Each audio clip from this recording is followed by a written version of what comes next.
Merci, Brian. Ouais, j'aimerais pouvoir parler français, mais je ne suis pas capable. C'est un plaisir d'être avec vous ce matin. Ça ne s'est presque pas passé.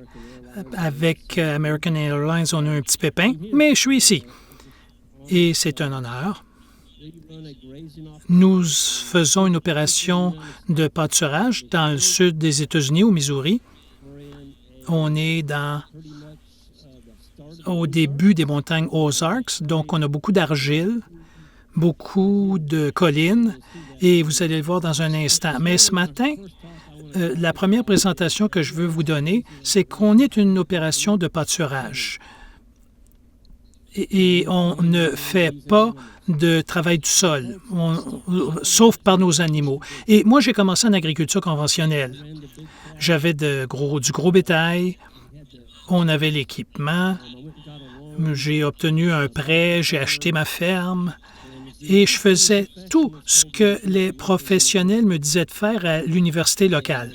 Et ça n'a pas si bien fonctionné. À la fin de l'année, j'avais plus d'argent dans mes poches.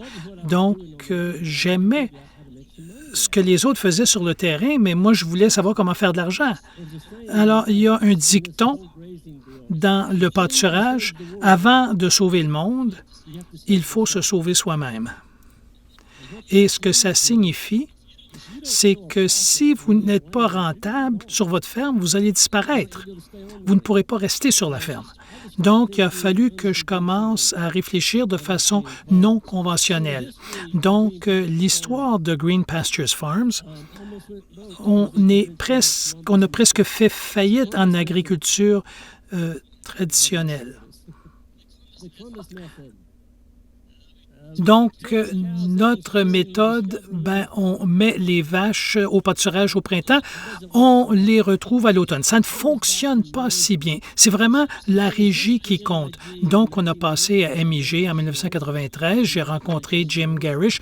Il y en a qui le connaissent. Jim donnait des cours sur le pâturage à l'Université du Missouri. C'est la première fois que j'avais entendu parler de gérer des pâturages. Je pensais qu'on les soignait du gazon aux animaux et quand il n'y a plus de pâturage, on les soigne avec du foin ou du grain. Mais il faisait des études de pâturage et je trouvais ça vraiment intéressant.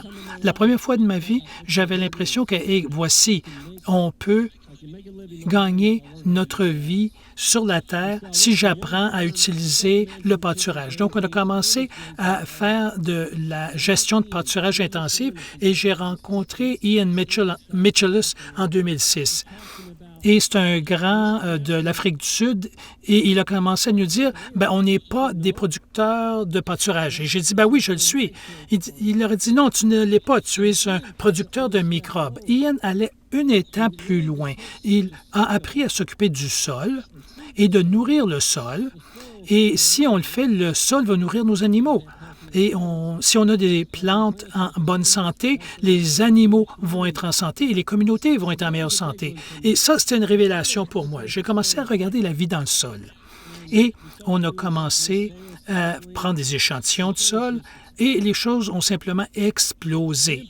Nos coûts d'intrants ont baissé. J'ai vendu notre équipement et j'ai commencé à me concentrer sur mon équipement à 4 pattes.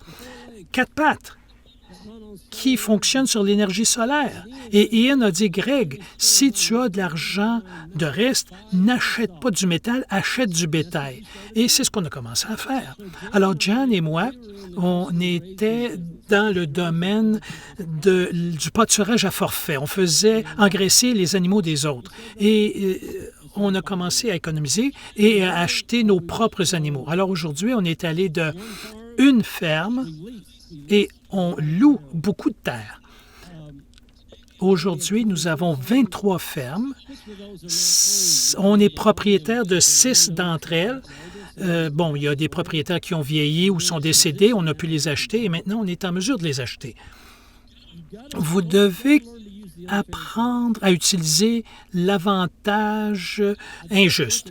Je ne pense pas qu'un jeune aujourd'hui puisse dépenser des millions de dollars sur une ferme et ensuite acheter l'infrastructure pour démarrer. Ça ne fonctionnera pas. Il faut profiter d'un avantage non concurrentiel. C'est vrai à bien des endroits aux États-Unis. Pas juste chez nous, il y a des terres et personne ne l'utilise. 4 de nos fermes appartiennent à des chasseurs de cerfs de Virginie. Oui, des chasseurs. Ils ont beaucoup d'argent.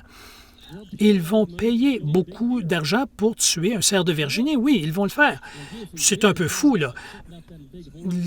Nous, les hommes, quand on voit un gros chevreuil, ça nous rend fous. Au début, on ne faisait qu'engraisser du bétail et élever des animaux pour le rodéo. Je faisais n'importe quoi pour gagner ma vie. C'était une période difficile dans ma vie. J'ai eu un divorce et ça a été un long divorce et j'avais peur de perdre la ferme. Et elle était partie. Et c'était la ferme que mon oncle Scott avait achetée. Il l'avait achetée de mes oncles et tantes et c'est moi qui allais être celui dans la famille qui allait le perdre. Et j'ai lu un article qui disait que votre seul objectif dans la vie, ce n'est pas d'être propriétaire de la terre, mais de la contrôler. Et je dois vous dire que cette phrase a changé ma vie. J'ai commencé à me promener dans le coin et je voyais de la terre disponible. Ce n'était pas de la bonne terre. Personne d'autre ne la voulait. Et j'ai commencé à louer cette terre. Et ensuite, j'ai appris à utiliser des animaux. Et c'est ce dont on va parler aujourd'hui. On a commencé à raffiner notre gestion de pâturage. En 2002, on a commencé avec des moutons et en 2006, on a commencé à faire venir des jeunes sur la ferme et c'est la même année que j'ai rencontré Ian. Il n'y a probablement aucune autre personne sur Terre qui m'a remis en question par rapport à ce que l'on faisait que Ian Michelinus. C'est un producteur d'Afrique du Sud qui vit à 4 heures de Johannesburg. L'Afrique du Sud, c'est un endroit difficile. Si vous êtes un Blanc, il vous enlève vos terres. Si vous êtes un Africain blanc, c'est un endroit difficile et ils reçoivent à peu près le tiers du montant pour leur bœuf que nous. Le tiers. Leurs taxes sont de 50 %. D'accord? Ils paient le même montant pour acheter quelque chose en Afrique du Sud que nous. Leurs coûts sont les mêmes. Et leur dollar, c'est 17 rangs africains pour 1 dollar US. Vous ne pouvez pas élever dans un environnement comme ça. Vous ne pouvez pas acheter d'intrants. Vous devez réduire vos coûts d'intrants. Donc, Ian m'a vraiment contesté là-dessus. Il ne m'a pas contesté, il m'a enseigné. J'ai commencé à me concentrer sur acheter plus d'animaux, moins de métal. Donc, Ian et moi, on a commencé à faire des écoles de pâturage. C'est en 2006. En 2008, j'ai écrit mon 2e livre. Et c'est un peu l'histoire des fermes Green Pasture. Donc, on va parler un petit peu ce matin des fermes louées. Qu'est-ce que ça fait? Ça libère vos actifs. Vous vendez un groupe de veaux ou de moutons et vous mettez cet argent dans la banque. Et quand vous allez en accumuler assez, vous pouvez, plus tard, vous pourrez acheter de la terre. Et pourquoi ça fonctionne? C'est parce que les vaches ont des veaux.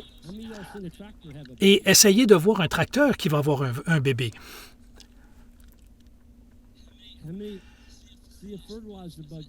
Si vous voyez un épandeur à engrais, est-ce que ça a des petits? Non. On n'utilise aucun engrais chimique. On n'en a pas besoin.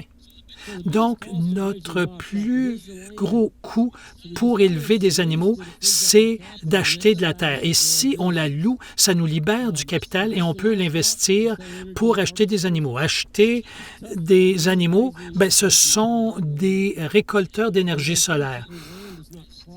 c'est difficile de vivre de la terre et les prix des terres sont assez élevés. Aux États-Unis, les terres sont divisées pour faire du lotissement, pour construire des maisons. C'est comme ça. Quand vous louez de la terre, ce paiement est déductible d'impôt. C'est une dépense d'entreprise. Quand vous achetez de la terre, quand vous commencez, vous ne pouvez pas la déduire. Vous ne pouvez pas le déduire. En fait, vous pouvez déduire les intérêts, mais vous ne pouvez pas déduire le principal. Donc, les choses ont changé. On a des subventions aux États-Unis qui gonflent les prix des terres. Dans notre région, on ne fait pas concurrence aux gens qui cultivent des céréales ou du soya. Ceux qui font maïs, soya, maïs, soya, maïs, soya, vous ne pouvez pas compétitionner avec eux. Puis ça, c'est à cause de l'assurance récolte.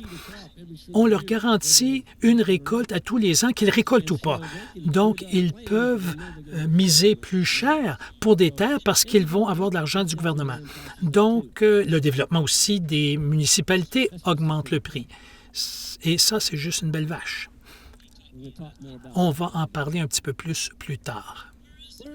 Donc, où y a-t-il des terres disponibles? Eh bien, nous, on a appris qu'il fallait rester loin des grandes villes. Quand je parle de grandes villes, bien, il y a beaucoup de gens et l'expansion s'approche de vous.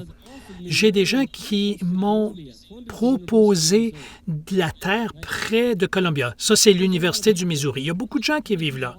Il y a des gens qui m'ont offert des terres là, mais non, je ne le ferai pas.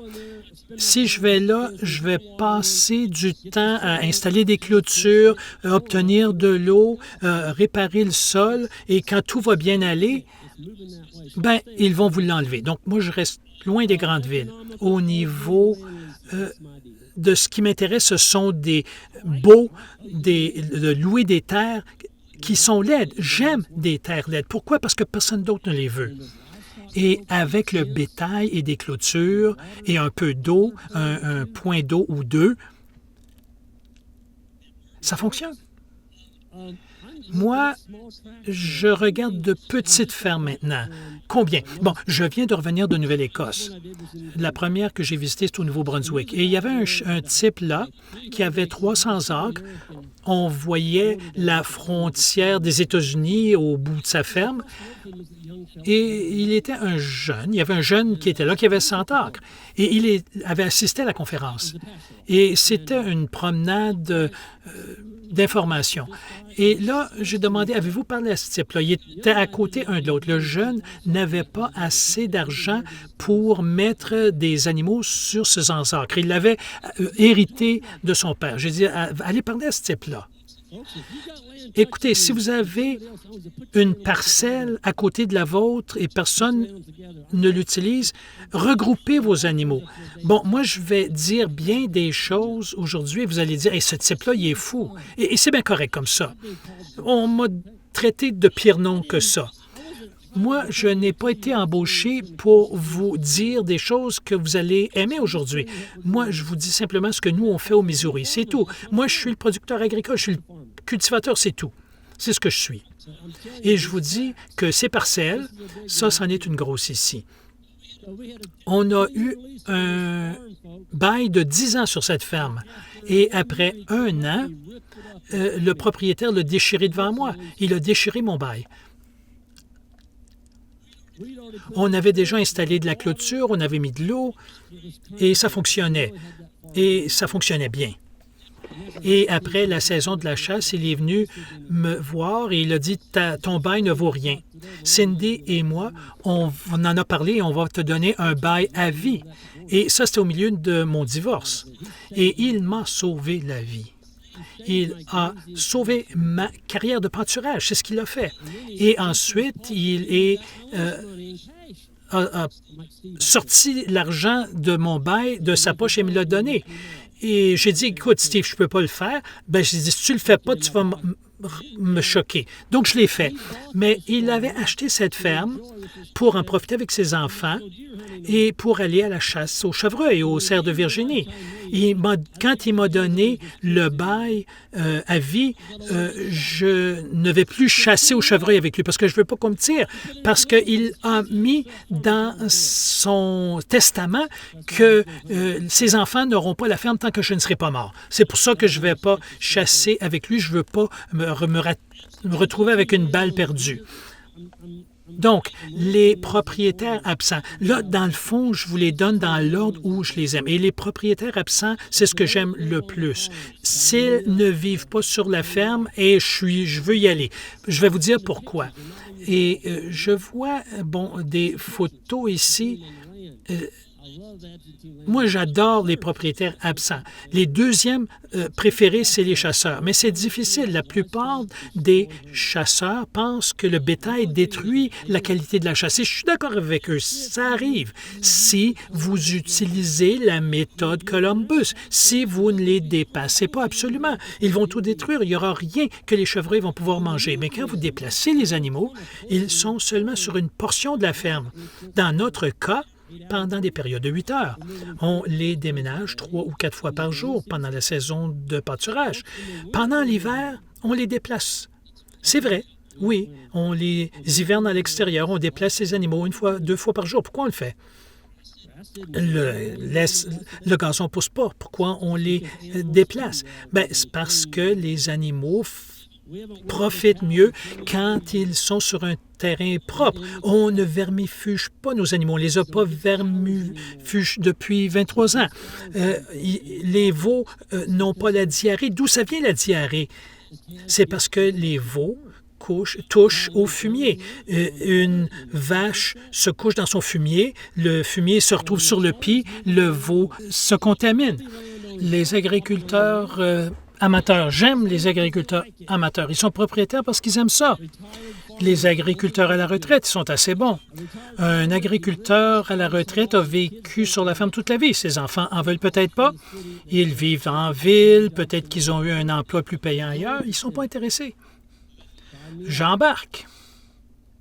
Je n'accepte pas de bail à moins que ce soit écrit. Je veux un bail écrit parce qu'une poignée de main, quelques années plus tard, ils vont dire « Ah, Greg t'a dit que tu ferais ça. » Écoute, si le bail prend fin, qui garde la clôture? Qui garde les étangs? Et les propriétaires de terrain pour la sauvagine, j'aime ça aussi. Donc, ça, c'est Marshall Colley. Il a été propriétaire.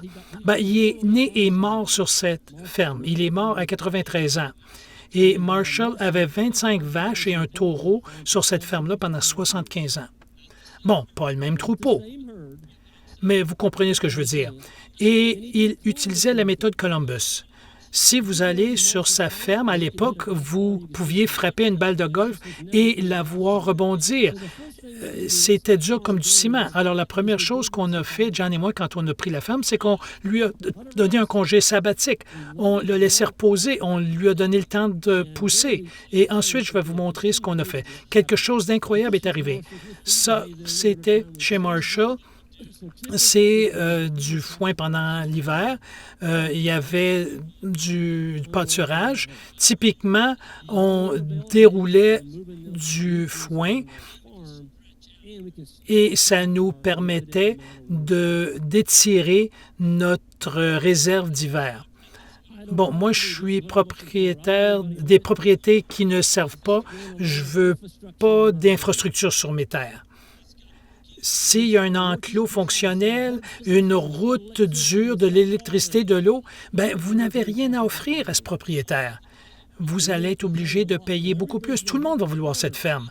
Tout le monde. Vous êtes en concurrence avec d'autres éleveurs. Mais s'il n'y a rien là, moi, j'embarque. Des champs de foin, plusieurs autour de nous, des gens de la ville vont être propriétaires et ils veulent que ce soit tondu. Ils veulent que ça ait belle apparence. Moi, je vais le rendre beau, je vais le tondre avec une tondeuse à 4 pattes. Des champs broussailleux, je sais comment les nettoyer en utilisant des animaux. Pas de clôture ou d'eau, j'adore. Donc, moins c'est beau, plus j'ai de pouvoir de négociation pour la location. Voici ce que j'ai fait.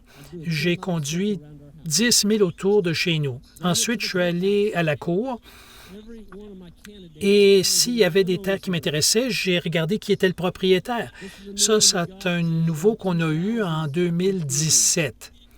J'ai pris une terre de 240 acres, 70 ans sans animaux. La première chose qu'on a fait, on s'est débarrassé de la vieille clôture. On l'a roulée et on s'en est débarrassé. Écoutez, si vous êtes pour mettre une nouvelle clôture, enlevez la vieille. Prenez le temps, surtout avec de la broche électrique, parce que ce qui va arriver, c'est que si un chevreuil qui passe à travers, il va envoyer la vieille clôture sur votre clôture électrique, ça va la mettre à la terre et vos animaux vont se sauver.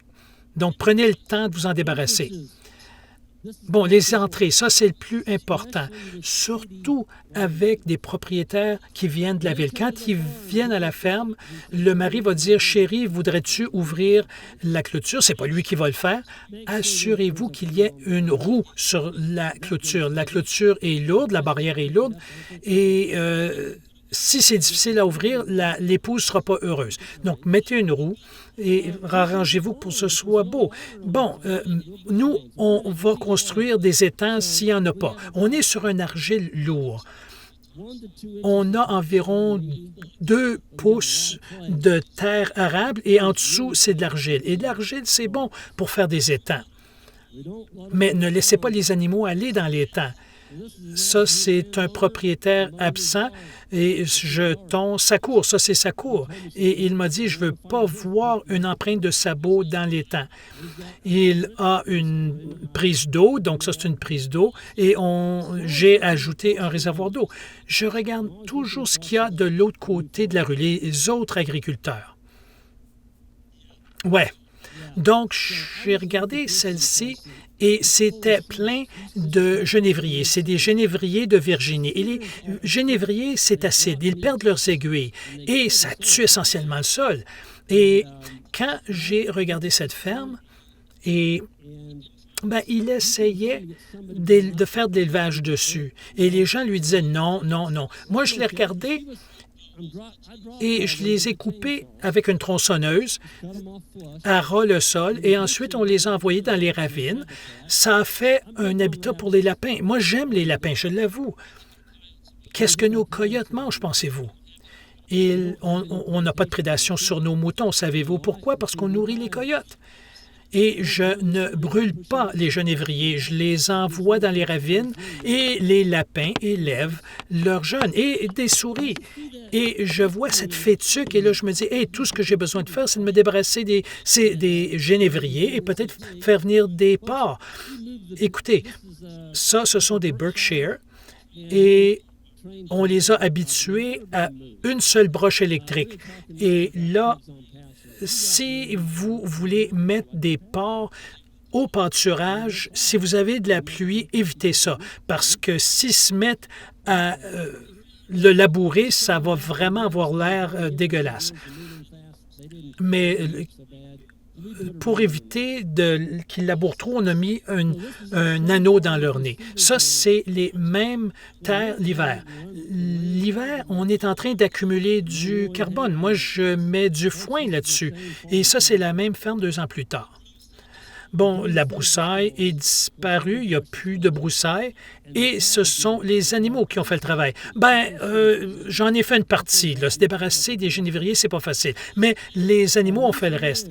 Bon, des terres en location, vous voulez que ce soit beau. Écoutez, nous, on est dans le domaine de la location de terrain. On est dans le domaine de l'amélioration du paysage. Il faut que ce soit beau. Absolument pas de déchets. Ne laissez rien au sol. S'il y a de vieux bâtiments en mauvais état, demandez au propriétaire si vous pouvez le nettoyer. Il faut que ce soit beau. Ne louez jamais à l'année. Ça vous prend un contrat écrit, minimum 5 ans, et il faut être optimiste. Quand vous rencontrez un propriétaire, ne vous attendez pas à ce qu'il soit aussi enthousiaste sur ce que vous allez faire que vous. Vous n'êtes peut-être pas il faut lui vendre. Il faut lui vendre ce que vous faites. Ça, c'est typique. Quand il y a de la neige, on va dérouler le foin. Écoutez, nous, on achète notre foin. On ne cultive pas de foin. Il y a beaucoup de gens qui aiment faire du foin, donc on l'achète. Donc, on va le dérouler et tout notre foin est acheté en août et septembre. On va mettre peut-être 20 balles sur cette ferme-là au milieu et au bout et aux extrémités. Donc, on l'étend, étant donné qu'on fait une rotation des champs. Nos champs ne sont pas visités plus que 2 fois dans l'année. On fait seulement 2 passes. Donc, comment est-ce que je peux faire pour éviter que ça devienne des parcs d'engraissement? On les tond en fonction des vaches. Et la taille des vaches, ça a une importance. On va en parler plus tard. Mais plutôt que de le mettre à un seul endroit, on le déplace tout le temps et on nourrit la biologie du sol. Donc, voici d'autres conseils pour trouver des terres. Promenez-vous dans votre terrain, regardez des terrains vacants, qui en est propriétaire. Plus c'est près de chez vous, mieux c'est. Et regardez des fermes qui sont côte à côte. On en a 14, nous, toutes une à la suite de l'autre, toutes reliées les unes aux autres. Et quand vous êtes capable de regrouper des fermes, vous n'êtes pas obligé de déplacer, de transporter vos animaux. Ils vont marcher d'une ferme à l'autre. Ça vaut quelque chose. Ça, c'est une location qu'on avait. Moi, je l'aurais brûlé. Moi, j'aimais brûler de la broussaille. Toute la poussière qu'il y a là, vous mettez une allumette et ça a l'air vraiment d'un amphithéâtre là, avec cette flamme. Mais c'est pas drôle quand ça commence à s'en aller vers vos voisins. Et quand vous entendez le camion de pompiers s'en venir, là, c'est terrorisant. Et vous êtes responsable si vous mettez une allumette. Moi, j'ai rencontré Ian et il m'a dit, « Qu'est-ce que tu fais? Tu brûles du carbone. Tu avais une belle réserve de carbone, tu as mis une allumette dessus, pouf! C'est allé en fumée. Pourquoi tu n'es pas mis des animaux? Ça va stimuler la vie dans le sol. Écoutez, brûler, ça stimule l'étalement des plantes, ça tue la densité.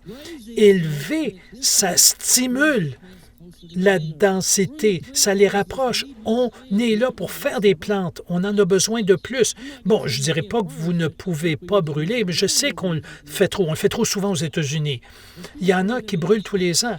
Et Ian dit qu'il y en a une partie qui va devenir un désert si on ne le fait pas. En Afrique, ils ont brûlé tout leur continent. Ian doit mettre une ligne de brûlé autour de son ranch. Il a 14 000 acres et sur chaque 1000 carrés, il fait venir des professionnels qui font une lisière tampon dans des carrés 1 000 par 1 000. Donc, si quelqu'un fait un brûlis et ça arrive, ils vont essayer de faire un feu la nuit, mais ça va s'arrêter chez lui. Donc, oui. Il tue beaucoup de vie dans le sol là-bas. Rencontrer le propriétaire, pas de poignée de main molle. Moi, je déteste ça. Si je vous donne la main puis ça fond dans la mienne, je déteste. Non, ça m'éteint. On ne veut pas leur briser les doigts non plus. N'essayez pas de donner une fracture à la main du propriétaire. Et soyez propre de votre corps, de votre véhicule. La première impression de quelqu'un, c'est quand? C'est la poignée de main, c'est vrai. C'est comme ça qu'on est. Donc, ne les étourdissez pas. Les gens sont occupés, ils sont occupés. Demandez-leur un rendez-vous de 30 minutes, 1 heure. Expliquez-leur ou montrez-leur ce que vous allez faire. Montrez-leur une vidéo de ferme que vous exploitez et donnez-leur de la lecture. C'est tout. Ne leur demandez pas pour un bail, pas la première visite. Vous allez les décourager. Présentez-vous, présentez vos méthodes. Un avantage, c'est si vous pouvez leur montrer une ferme déjà en opération. Vous voulez leur donner une vision. Vous voulez qu'ils soient enthousiastes sur le potentiel de leur ferme. Et les dernières photos, ce sont les Gordon. Gordon est un infirmier, son épouse est une infirmière.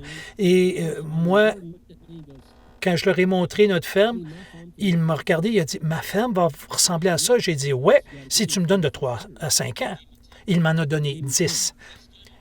Et c'est dans son testament. Ses enfants, ici, vont l'hériter, donc ils ne veulent pas le vendre. C'est quoi votre principal objectif avec la terre? C'est ce que vous voulez lui demander. Pourquoi vous l'avez acheté? Pour le revendre? Pour construire une maison? Pourquoi êtes-vous propriétaire de cette terre? Et quelles sont leurs préoccupations? Qu'est-ce qu'ils veulent que vous fassiez? Ont-ils besoin d'un revenu? Est-ce qu'ils font encore des paiements hypothécaires? Ou est-ce qu'ils veulent simplement assez d'argent pour payer leurs impôts, leurs taxes? Demandez-leur depuis combien de temps ils sont propriétaires. Donc, quand je suis rendu à ce point-là, la deuxième visite, je vais leur demander si je peux leur écrire une proposition de location.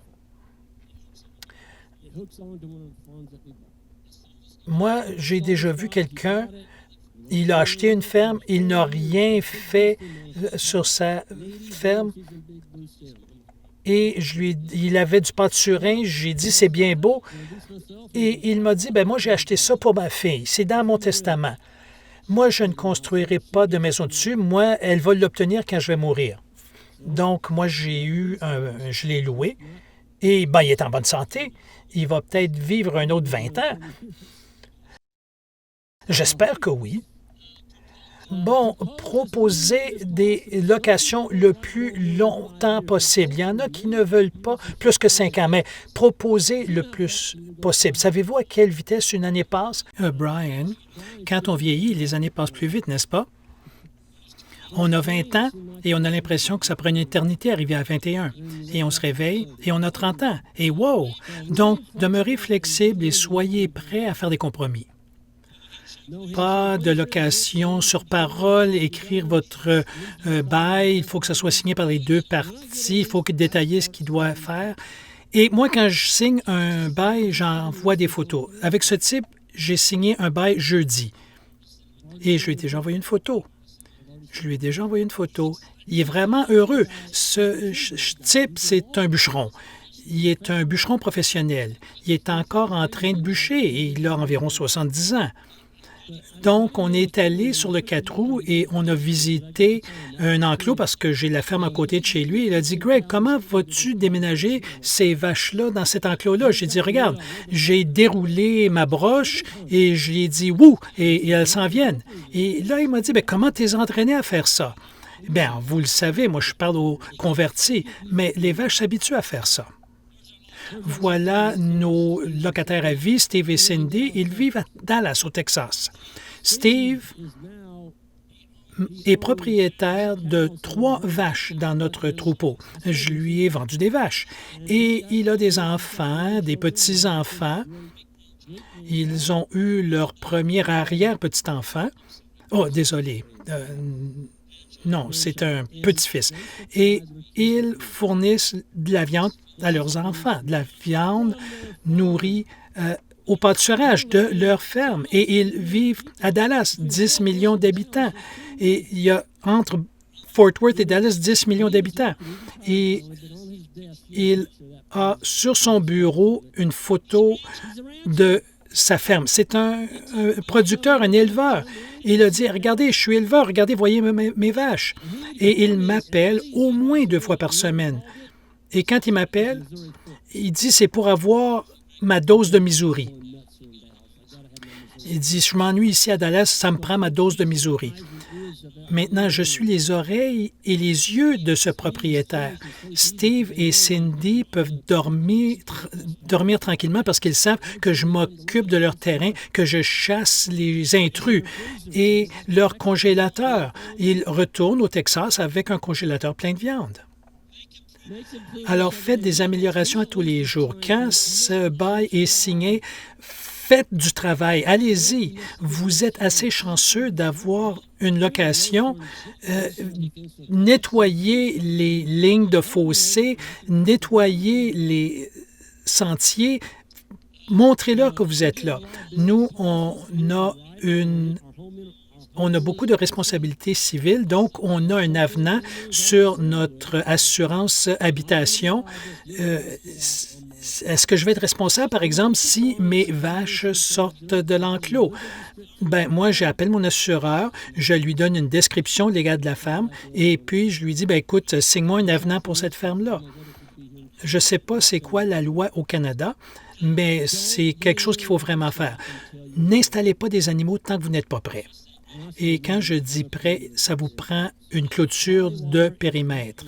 Et du ruban électrique, ce n'est pas une clôture de périmètre.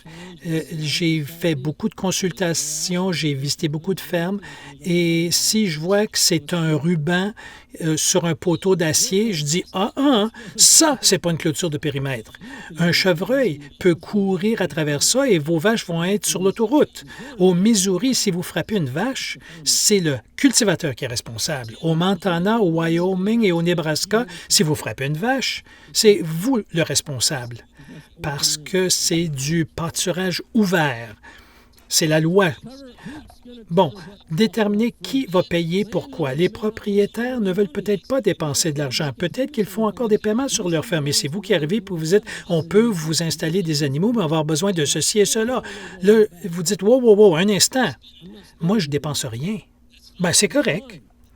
Mais assurez-vous de déterminer qui paie pourquoi. Et à la fin du bail, vous avez le droit de partir avec. Écoutez, nous, on a roulé probablement des centaines de milliers de broches électriques dans le temps. C'est facile à rouler. Si vous avez un stagiaire, c'est facile. Moi, j'avais une jeune dame ici, si elle était chez moi, elle roulerait de la broche électrique. Donc, vous le roulez et vous partez avec.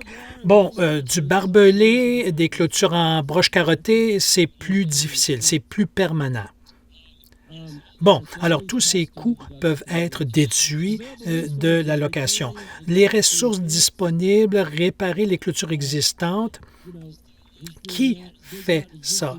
S'ils ont des étangs existants, peut-être que ça va. Est-ce qu'il y a de l'eau et de l'électricité?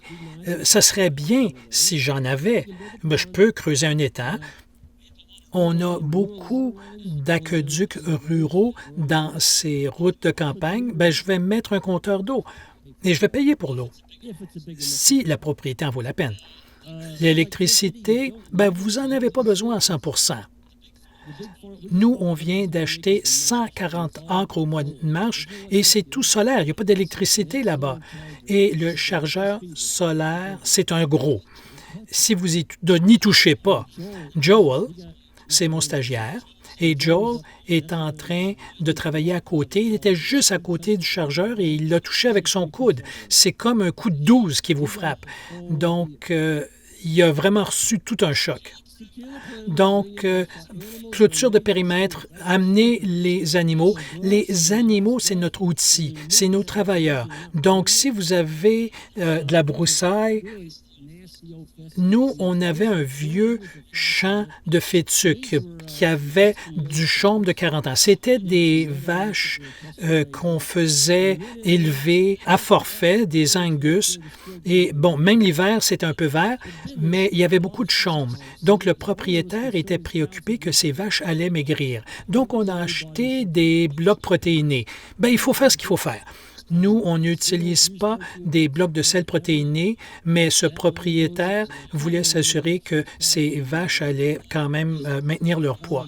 Donc, utiliser des clôtures mobiles. Bien, moi, je ne mets pas de clôture mobile sur mes fermes. Pas la première année. Parce que vous allez l'enlever. Ça ne se trouvera pas au bon endroit. Avec du ruban électrique, bien, vous pouvez voir les meilleurs endroits où le mettre. Si vous avez 100 acres, c'est probablement logique de mettre une broche au milieu pour que vous n'ayez pas à rouler 1 000 de clôture tous les jours. Vous voulez le faire comme ça. Bon, les poteaux blancs, pourquoi des poteaux blancs avec les clôtures électriques? Parce que c'est beau, ça a belle apparence. Souvenez-vous, les propriétaires sont fiers quand ils voient une belle ferme, puis c'est la leur. Je travaille sur une maintenant. C'est la plus loin qu'on ait loué de chez nous, à 17 000. Et sur YouTube, on me critique. Ils disent, pourquoi tu es rendu à 17 000? Bien, c'est parce qu'ils nous l'ont donné. Écoutez, c'est de la terre de culture. Il y a un sol arable de cette profondeur-là. Ils avaient enlevé le producteur de maïs de dessus. Son grand-père l'a défriché en 1876 et ça a tout été divisé. Il est tout en train de rassembler les parcelles. C'est une belle histoire. Ses fils sont en train de travailler là. On est en train de mettre une clôture de périmètre, mais il voulait que ce soit bien fait. Il voulait que ça ait bonne mine. Et une bonne ferme peut être verrouillée. Assurez-vous qu'il y ait des barrières verrouillées parce que quand on est à la saison du chevreuil, si vous n'avez pas de clôture verrouillée, il y a des gens qui vont venir et qui vont laisser la barrière ouverte. Donc, pour moi, une serrure, ça coûte à peu près rien et les propriétaires aiment penser que leur terrain est bien protégé. Il faut se débarrasser de la cochonnerie. Bon, ça, c'est une belle photo en bas. Alors, pourquoi vous mettez des fleurs? Moi, j'avais un vieux propriétaire qui est venu me voir. C'était un ancien producteur. Et il m'a demandé, « Qu'est-ce que tu fais, Greg? » « Je plante des fleurs. » Il dit, « Quoi? Pourquoi tu plantes des iris? » Et je lui ai dit, « Écoute, la femme du propriétaire aime les fleurs. Moi, j'aime les fleurs, ma femme aussi. » Donc, on les a plantés tout le long de la route pendant une demi-mille. Et les gens nous regardent bizarre. C'est super beau printemps. Des iris de toutes sortes de couleurs. Et qu'est-ce que ça m'a coûté? Quelques heures de mon temps. Ça, faites une étape plus loin. Allez plus loin que le minimum. C'est là où je veux m'en venir avec ça. Bon, les chasseurs, il faut brouter les zones de chevreuil 30 à 60 jours avant la saison et ensuite on enlève les animaux pendant la saison de chasse. Moi, c'est parce que je veux pas que quelqu'un tire une de mes vaches. Moi, je suis un chasseur. Je veux pas arriver pour viser un chevreuil puis il y a des vaches derrière lui. Donc, si c'est brouté 30 à 60 jours avant la saison, c'est parfait pour la faune. Et il faut laisser le temps à la végétation de revenir pour que les chevreuils aient quelque chose à manger. Et moi, je vais même aider à construire des abris de chasse. Rendre service donne confiance. Oh, ça, c'est laid. Ça, cette ferme est remplie de carex à balai et de genévrier. Est-ce que vous avez du carex à balai au Canada? Bien, vous êtes chanceux. Le carex à balai, on appelle ça de l'herbe de pauvreté ou de faillite. Quand votre ferme en est couverte, rien ne va le manger. Pourquoi c'est là? C'est parce que la terre a été abusée. Habituellement, foin sur foin sur foin, ils enlèvent le foin mais ne remettent rien. Et assez vite, le sol abandonne et voilà ce qui va repousser. Et ça, c'est ce qu'on a au début. Et on achète du foin, on fait rentrer les animaux et on déroule le foin. On déroule du carbone. Ça, c'est notre source de carbone. En bout de ligne, je dis, il faut vraiment bien se présenter quand on veut louer des terrains. Ces gens, même si vous ne louez pas, ils vous surveillent.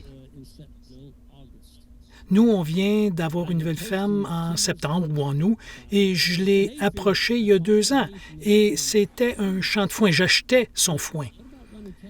Et je lui ai demandé, t'aimerais-tu qu'on mette notre bétail là? Il dit, non, ça nuirait à mon foin. Cette année, il m'a appelé. Il dit, Greg, es-tu toujours intéressé à me louer ça pour brouter? Absolument. Écoutez, tout ce qu'on a fait, c'est couper une broche électrique et on a installé une barrière à ressort. Et ensuite, on a dû mettre une clôture pour éviter de toucher à sa faucheuse. Et puis, c'est vraiment un beau morceau de terre. Oh, et on a acheté son foin cette année. On a laissé 60 balles chez lui. Oui. On l'a mis au bord du champ et ça va être soigné cet hiver. Écoutez, il va découvrir qu'il va récolter plus de foin. Et ses factures d'engrais vont baisser parce qu'on remet de la fertilité sur la ferme. Donc, c'est vraiment gagnant-gagnant. OK, parlons un peu de rentabilité et de marketing. Je veux m'assurer que je ne prends pas de temps sur ma prochaine présentation. Bon, c'est tout en français, je ne suis pas capable de le lire. Bon, aide-moi donc, Brian. Je ne suis pas en train d'empiéter sur la prochaine présentation. OK, donc je vais m'en tenir à ça. Écoutez, quand on loue une terre, beaucoup de gens vont dire, ben ça va peut-être fonctionner pour toi où tu es, mais pas chez nous. Et la dernière personne qui a dit ça, c'était Joel Salatin. J'étais à la ferme de Joel, il y a 15 ans. Et à l'époque, je pense qu'on avait 7 fermes louées. Et Greg, il m'a dit, ça va fonctionner au Missouri, mais ça ne fonctionnera jamais ici à Swoope, en Virginie. Maintenant, il loue beaucoup de fermes. Si les gens voient ce que vous faites, vous vous occupez de la terre, vous élevez du bétail en santé et ça améliore le terrain, bien, les gens vont être excités. Alors, c'est quoi le plus gros coût de toute opération de pâturage? C'est la terre. Et donc, il faut vraiment examiner ça. On était à l'île du Prince-Édouard, au même voyage où on était en Nouvelle-Écosse. Et il y avait un jeune, là, il louait une terre. Il a commencé, il n'y avait rien. Il avait 18 ans. Et il a commencé avec 5 acres. Maintenant, il en a 40. Et le type au bout de la route, maintenant, qui a quelque chose de beau à regarder, ben les autres sont intéressés à ce qu'il fait. Donc, vous n'avez pas besoin d'avoir 100 acres. Moi, je dis, si vous commencez avec 5, peut-être que vous ne mettrez pas des vaches là-dessus. Peut-être que ça va être des moutons parce que des vaches, ça mange plus de gazon. Donc, 5 acres, ça ne va pas être assez. Vous allez manquer de gazon. Donc, il y a un mouvement de retour à la terre aux États-Unis. Je ne sais pas si ça vous affecte ici, mais il y a beaucoup de gens qui reviennent sur la terre aux États-Unis. Et il y a des gens qui ont vécu la COVID. Ils sont allés à l'épicerie pour aller chercher de la viande, puis il n'y en avait pas. Ils sont allés pour acheter du lait, des œufs, du beurre, puis il n'y en avait pas. Donc, ça a réveillé bien du monde. La sécurité alimentaire. Ils voulaient faire pour produire de la nourriture santé. Donc, ça décolle aux États-Unis. Moi, j'ai aimé ça, parce qu'auparavant, c'était toujours il faut grossir, grossir, grossir ou partir, et maintenant, ces petites fermes reviennent. Et je pense qu'on a besoin de plus de monde sur la Terre, pas moins. Qu'est-ce que vous en pensez? Bon, j'ai réservé du temps pour des questions si vous en avez. J'ai bien aimé le mot « avantage injuste ». Greg, vous nous avez dit ce que vous faites chez vous, vous voyagez à travers le pays, à travers le monde. Quels seraient les autres avantages inéquitables que vous voyez qui sont plus propres? Est-ce qu'on a beaucoup de terres en culture autour de chez nous? Le contexte est différent, mais quel autre avantage injuste? Parce que vous savez comme moi, il en existe des milliers. Eh bien, une des choses qu'on observe au Kansas, il y a une conférence là-bas qui s'appelle « No-Till on the Plains ». Est-ce qu'il y en a qui y sont allés? Eh bien, vous devriez y aller avant de mourir. Vous devriez y aller. C'est une bonne conférence. No-Till on the Plains, normalement en janvier ou février. Ces gens sont des producteurs, mais ils font tous des cultures de couverture. Et ce qu'ils ont découvert, c'est avant d'arriver avec du bétail, c'est à ce moment-là que les choses ont décollé. Parce qu'avant ça, il n'y avait pas la biologie. Ce sont les animaux qui génèrent de la biologie. Et donc, ces producteurs de culture se disent maintenant, oui, mais moi, je ne sais pas faire de l'élevage, mais je sais que j'ai besoin d'animaux. Donc, ils commencent à se réveiller. Et ils se disent, OK, voici ma terre, amenez du bétail. Faites le calcul. Ils mettent une clôture temporaire, vous voulez le faire avec des animaux bien entraînés. Vous ne voulez pas aller à l'encamp et prendre des animaux pas entraînés. Il faut qu'il y ait des clôtures électriques. Il y a des gens qui font ça maintenant. Vous avez entendu peut-être parler de Gabe Brown. Eh bien, Gabe était un des pionniers.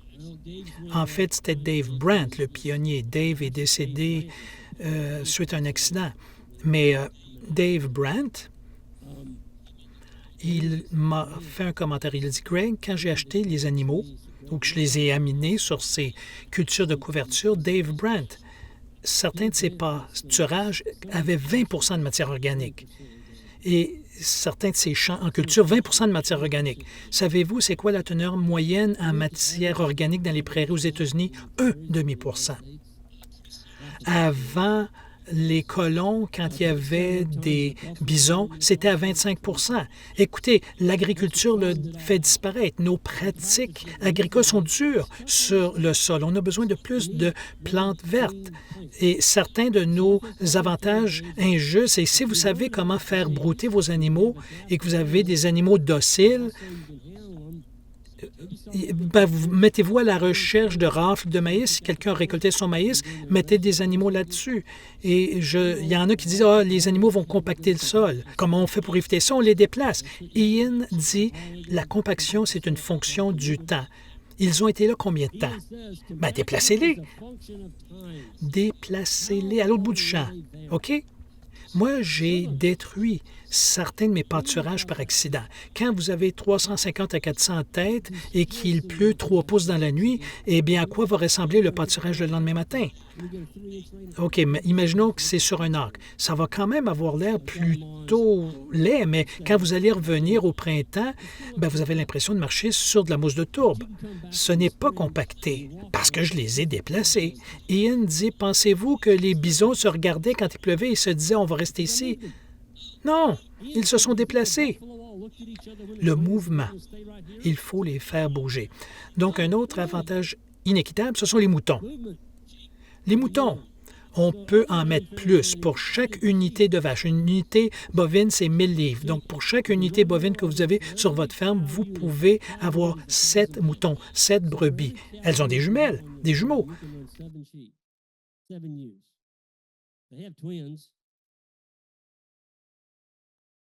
Faites le calcul.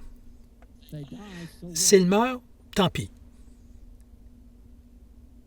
Si une vache meurt, ma journée est foutue. Mais un mouton, je vais dire, ben, OK, chérie, tu as été bonne, mais maintenant, tu vas faire pousser du gazon ici. Ouais.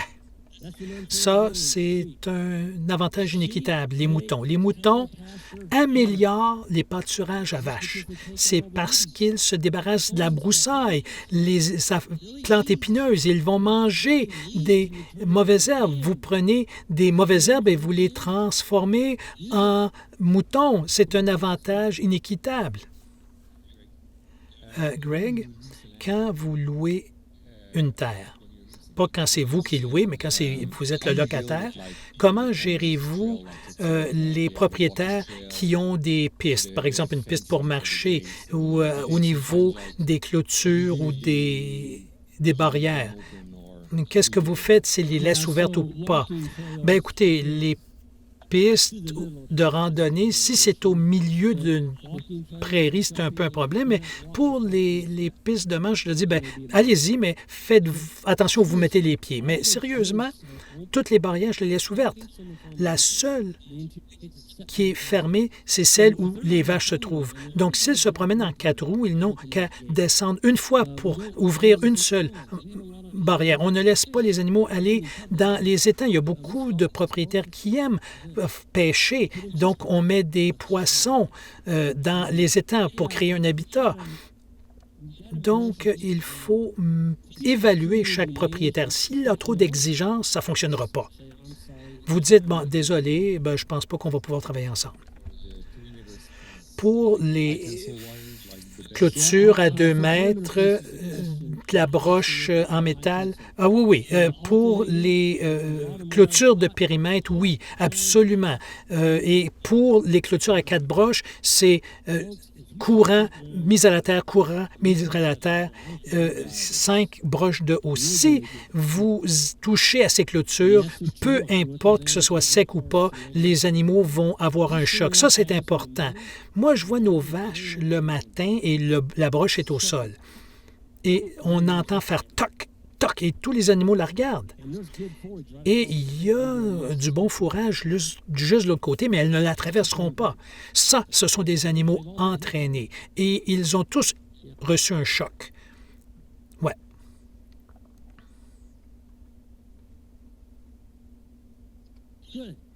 Bon.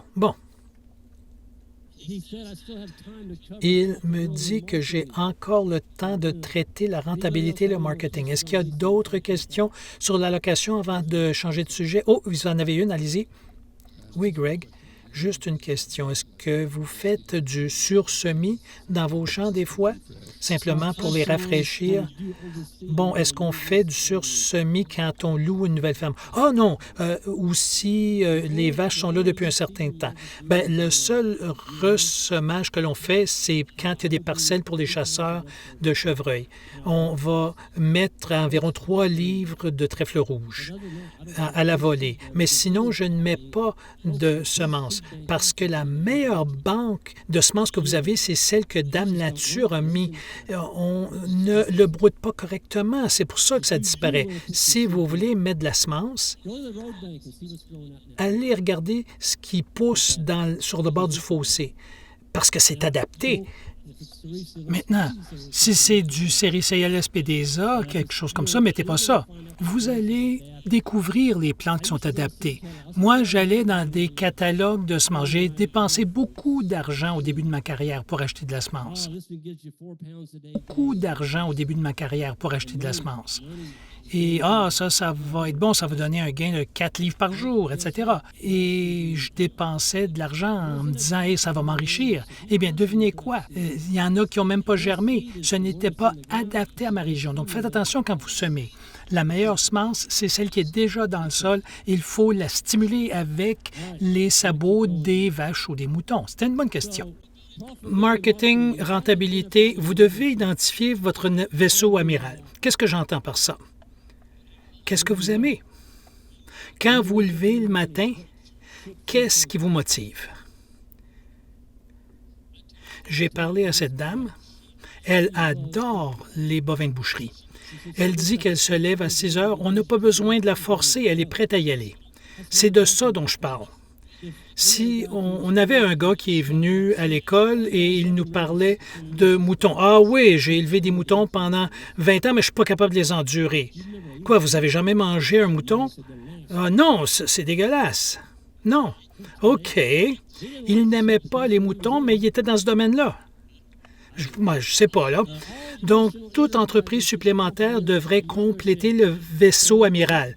Donc, n'amenez pas quelque chose sur la ferme qui va enlever de ce qui vous motive. Et c'est quoi le moteur de votre ferme? Qu'est-ce qui paie les factures? N'ayez pas peur de penser hors des sentiers battus. Il faut faire des remue-ménages de nouvelles idées, de nouveaux produits. On a des stagiaires avec un directeur ou un gérant d'entreprise à temps complet. On a des sessions de remue-ménage et personne n'a le droit de rire d'une idée. Ça tue la motivation et la créativité. On ne doit pas faire ça. Peu importe si vous dites ça prend des éléphants verts ou roses, prenez-le en note. Vous pouvez le laisser de côté plus tard, mais ne dites jamais que c'est stupide. Ne permettez à rien d'enlever de ce que vous aimez. Toute entreprise qui doit ou qui risque de faire ça, qui nuit à votre qualité de vie, il faut s'en débarrasser. En bout de ligne, il faut être heureux dans ce qu'on fait. On ne vit qu'une fois. On ne vit qu'une fois. Assurez-vous d'aimer ce que vous faites. Vous devez être flexible. Et si les choses ne fonctionnent pas, et ça va arriver, Dame Nature maintient notre humilité. Il faut développer un plan. Et si Dame Nature nous joue des tours, il faut être capable de s'ajuster. N'allez pas dans la même direction si ça ne fonctionne pas. Des fois, ça peut paraître comme une bonne idée, mais ce ne l'est pas. Et vous savez quoi? C'était qui donc? C'était Gabe Brown. Sa citation est « Vous devez échouer à au moins une chose par année. » Si vous essayez assez de choses, au moins pour échouer à une d'entre elles. Si vous avez de la passion sur ce que vous faites, vous allez réussir. Si vous adorez ça, vous allez réussir. Mais ne commencez pas quelque chose à moins d'être prêt à investir 10 ans. Ça, c'est une leçon importante, là. Moi, je vois tant de gens qui se rendent à 5 ou 6 ans et ils se font vraiment taper dessus. Ils ont eu des problèmes. Ils ont eu des mortalités ou ils ont perdu une location ou le marché est contre eux. Peu importe. Si vous ne persévérez pas, ou si vous réussissez à persévérer le 8, 9 ou 10 ans, c'est vraiment incroyable. C'est là où les choses vont vraiment décoller. Mais ne commencez pas à moins d'être prêt à se rendre à 10 ans. Il faut avoir de l'endurance. Il faut avoir de l'endurance. Il faut persévérer. Ne paniquez pas par rapport à ce que les gens disent à votre sujet. Vous devez avoir la coin dure dans ce domaine. Nos entreprises, c'est un peu une liste de ce qu'on a aujourd'hui.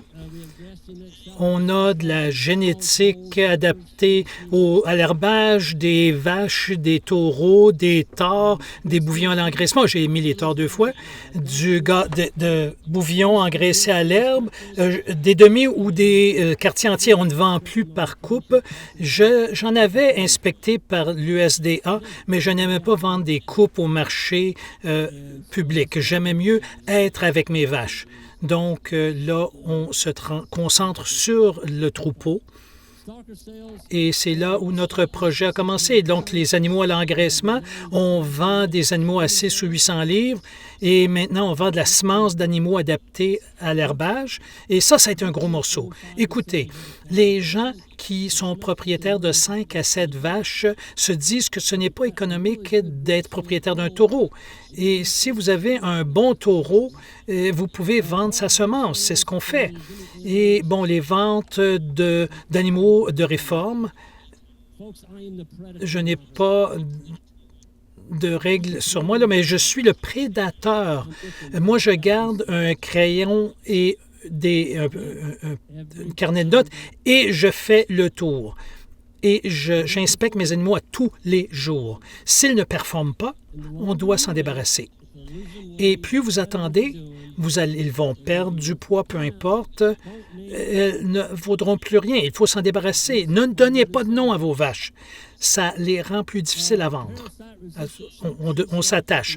Des moutons résistants aux parasites, des animaux de reproduction, donc des boucs castrés. Donc, toutes nos ventes d'agneaux se font pour la reproduction au mois d'août ou au début de septembre. Quand on les sort, je regarde les brebis et si j'ai l'impression qu'elles ne se portent pas bien, on s'en débarrasse à la fin d'août parce que plus vous gardez cette brebis dans le troupeau, imaginons qu'elle est un peu maigre, on ne sait pas pourquoi, peut-être qu'elle a des vers, je ne sais pas, ou peut-être qu'elle est vieille. Mais si on les garde au mois de septembre, ce qui arrive, c'est qu'elles vont manger votre fourrage. Elles mangent le fourrage et débarrassez-vous-en. Elles ne gagneront pas de poids par magie, non. Elles vont valoir moins. Donc, on vend des chiens de garde, des chiots, des champignons shiitake et on a aussi un site web. J'ai 3 livres que j'ai écrits et des casquettes et des T-shirts. Des beaux de chasseurs. Au Missouri, je ne peux pas vendre un chevreuil, mais je peux vous vendre une chance d'en attraper un. Je ne vous garantirai pas un cerf, mais vous avez une chance d'en avoir. Des écoles de pâturage, c'est quelque chose que je fais. J'ai développé aussi une dérouleuse de balles rondes qui se met sur un 4 roues et ça a vraiment décollé. La raison, que ça a fonctionné, c'est qu'on n'a pas besoin d'un tracteur de 50 000 $ pour soigner vos vaches. Vous pouvez le mettre sur votre 4 roues, même quand le terrain est mou. Et bon, les ventes de rampes à clôture, ça vous permet de passer par-dessus la clôture avec votre 4 roues. Des poteaux de clôture électrique, du bois de chauffage, du bois de sciage. Écoutez, donner des conférences en camp d'animaux, ça, c'est quelque chose que vous devriez regarder. Si vous avez de bons animaux, comment vous les vendez? Comment les vendez-vous? Moi, je dois vous dire, je suis tombé là-dessus par hasard. J'ai commencé à faire des vidéos. Maintenant, si j'ai, mettons, 5 belles tares, 5 tares saillies, je fais une vidéo YouTube de 2 à 3 minutes sur elles. Les gens apprennent à les connaître et voici un gros morceau. Assurez-vous d'avoir un bulletin d'information à la ferme. On a 4000 courriels dans notre liste d'envoi maintenant. Donc, quand j'ai un encan, tout ce que j'ai à faire, c'est de le mettre dans mon bulletin et ça s'en va par courriel. OK? Il faut que les gens sachent ce que vous avez. Et nous, on a un encan sur Internet. Donc, les gens m'envoient par courriel, leur soumission. Et là, je mets une date de clôture et j'attends. Donc, quand vous établissez un prix minimum, et vous recevez 5 ou 6 personnes qui misent, ça devient vraiment excitant certains soirs. Ça peut venir très excitant même. C'est vraiment fou. Mais pourquoi est-ce qu'ils misent sur ces animaux? Parce qu'ils comprennent qu'il y a une valeur à un animal qui est déjà entraîné. Ce dont je vous parle ici, c'est un animal qui est entraîné sur les broches électriques, qui n'a jamais été vermifugé, qui n'a pas été nourri au grain, qui n'a jamais eu les onglons taillés et qui est très docile. C'est ça ce qu'il y a de mieux. Il y a des gens qui ne connaissent peut-être pas les animaux. Si vous leur vendez un animal pas entraîné qui va briser leur clôture, eh bien, ça vous cause des problèmes. Il faut les compenser. Cet animal s'est sauvé de chez eux. Pourquoi? Parce qu'il était sauvage. On ne peut pas vendre des animaux sauvages. C'est ce qu'il y a de bien quand on les déplace tout le temps. Nous, on a eu le Grass-Fed Exchange il y a quelques années. Il y avait 350 animaux qui se promenaient dans notre troupeau. Pas une seule vache n'est partie. Ils ont continué à manger parce qu'ils sont habitués au monde. Airbnb, j'en ai un. C'est ici que j'ai grandi, j'ai pris ma vieille maison, je l'ai reconstruite. Écoutez, il y a beaucoup de fermes qui ont des vieilles maisons. Il faut regarder ça. Pourquoi un Airbnb, c'est bien? Parce que vous avez des clients qui viennent à votre ferme. Ce sont effectivement des clients potentiels. Ils vont peut-être acheter du bœuf de vous. Et ils vont peut-être acheter des champignons et peut-être qu'ils vont demander une visite de la ferme ou un livre, peu importe. Il faut les faire venir à la ferme. C'est là où je m'en viens avec ça. Je suis un représentant des clôtures PowerFlex et aussi de Thomas Fence Post, de vente de bois et sur YouTube. Ça vous prend quelque chose sur les médias sociaux. Bon, vous n'êtes pas obligé, vous n'êtes pas obligé de rien faire, mais les médias sociaux, que ce soit un site web, peut-être que c'est Instagram, YouTube, c'est ce que j'ai choisi. Je l'ai fait. J'ai commencé ça en quoi? 2018 ou 2019, là, j'oublie. C'était une de ces années-là. Et je ne savais pas ce que je faisais au début. Mais ça a décollé. On a maintenant 125 000 abonnés. Et c'est gratuit. Vous pouvez cliquer là-dessus. Ça ne vous coûte rien pour regarder des vidéos. Mais quand vous commencez à faire ça, j'ai l'impression qu'il faut être constant. Les gens s'habituent à regarder ce que vous faites. Et en prenant le café du matin, s'ils cliquent sur votre vidéo puis elle n'est pas là, ils vont vous appeler. « Hey Greg, je suis sur ma 2e tasse de café puis je ne vois pas ta vidéo. » « Oh, désolé. » Et ensuite, on a commencé à faire de la construction de clôture sur mesure. Isaac est incroyable. C'est mon gérant de ferme. Il a 22 ans, Isaac. Et il aime travailler. Et j'ai des gens maintenant qui voient les clôtures qu'ils construisent et ils demandent « Est-ce que tu peux construire ça chez nous? » Il dit « Oui, je vais vous faire une soumission. » Moi, j'aime ça. Oui, j'aime ça. Marketing direct, médias sociaux, je pense que c'est essentiel. Vous avez des milliards de clients potentiels sur le web et je pense que vous devez développer votre marque. On ne peut pas dépendre sur les encans si vous voulez bien vivre de la ferme. Je vous le dis carrément. Je suis désolé s'il y a un propriétaire d'encan dans la salle, mais si vous avez 15 à 20 tares ou mettons 10 à 15 veaux que vous voulez vendre et vous les amenez à l'encan, vous allez recevoir le même prix que tout le monde. Ils sont bons à vendre des animaux, mais pas à vous obtenir le meilleur prix. Ça dépend de vous. Et je parlais à cette jeune dame. Vous avez vendu vos bouvillons il y a 3 semaines. Elle prend un dépôt. Elle reçoit un dépôt au printemps ou au début du printemps, à la fin de l'hiver. Donc, ça lui donne de l'argent pour aller acheter les veaux qui sont déjà vendus. Ils sont déjà vendus. Je pense que c'est une très bonne façon de le faire. Obtenez ce dépôt, par contre. Il faut avoir ce dépôt. Et c'est ce qu'on fait avec nos taureaux. Nos taureaux, vous faites un dépôt, il faut déposer 50 %. Et le 1er juin, tout le monde s'en vient le 1er juin pour venir chercher leur taureau. Si vous n'avez pas un dépôt, vous n'avez rien de vendu. Ça va? Vous devez être honnête, pas de sacrage, être propre de son apparence. Savez-vous ce qu'Ian dit? Ian a une citation. Il dit « Essayez d'être la personne que vous aimeriez rencontrer ce jour-là. » Je me suis toujours souvenu de ça. Vous savez, Ian a une roche. Ben, c'était peut-être pas une roche, là, mais il a une roche dans sa poche. Je lui ai déjà demandé, c'est pourquoi cette roche? Il a dit, ben, ça me rappelle d'être la personne que je voudrais rencontrer cette journée-là. Si je rencontre une personne difficile, puis des fois j'ai l'impression que j'ai usé une encoche dans cette roche, ça me rappelle d'être gentil. Vous pouvez vous contrôler, mais vous ne pouvez pas contrôler les autres. Et c'est là où il veut en venir avec ça. Les clients doivent reconnaître la valeur. C'est quoi la valeur? On en a déjà parlé. Il faut avoir quelque chose qui vous distingue. Votre produit, c'est une extension de vous-même et de votre histoire de votre ferme. Il y a quelque chose de très bon de YouTube. Ça ne m'a rien coûté du tout. Et je suis dans les salons des gens 5 jours par semaine. Oui, c'est tout à fait ça. Le mardi au jeudi et ensuite samedi, dimanche. Et ça ne me coûte rien. Zéro. C'est gratuit. Et bon, c'est votre choix. Mais les gens ont dit, Greg, je n'ai rien à dire. Mais oui, on est arrivé de Montréal hier soir. Ça nous a pris des heures pour sortir de la ville. Il y a beaucoup de gens là-bas. Ils n'ont pas d'animaux, ils n'ont pas de pâturage, ils ne connaissent pas votre histoire. Avez-vous besoin de 3 millions de clients? Non. Donc, je vous envoie de la matière à réflexion, mesdames et messieurs.